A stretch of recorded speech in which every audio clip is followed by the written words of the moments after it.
1946 या दिवशी संध्याकाळी खूप पाऊस पडत होता. मडगावच्या एका मैदानावर खूप लोक जमले होते.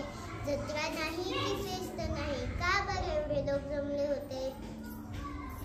पोर्तुगीज अधिकारी ते नाकलो होते, पण ते हलतही नव्हते. अशा वेळी भारतीय एक नेते डॉक्टर राम मनोहर लोहिया ते आले. त्यांनी तिथे सभा घेतली. त्यांनी भारताचा जय जयकार केला. त्यांना अधिकाऱ्याने मारले, त्यांना तुरुंगात घातले. पण हा बदल, ही क्रांती अशीच चालू राहिली आणि या मडगावाची मैदानाला लोहिया मैदान हे नाव पडले. असे हे क्रांतिकारी डॉक्टर राम मनोहर लोहिया राजनीतिज्ञ व स्वातंत्र्य सेनानी होते. त्यांचा जन्म उत्तर प्रदेशात आणि मृत्यू दिल्लीत झाला. त्यांना आमचा कोटी कोटी प्रणाम. भारत माता की जय. वंदे मातरम. वंदे मातरम. भारत माता की वंदे वंदे.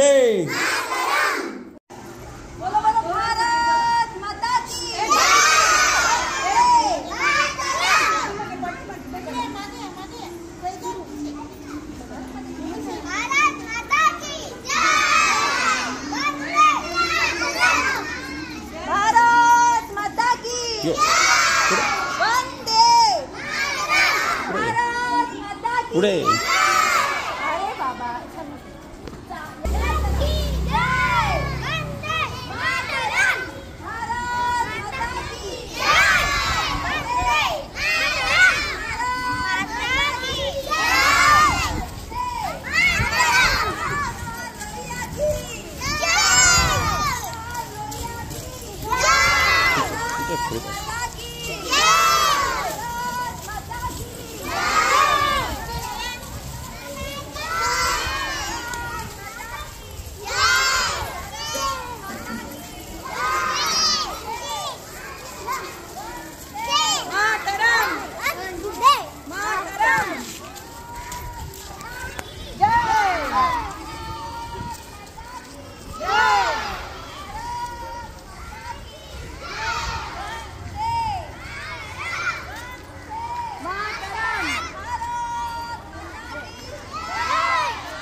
घोषणा दे.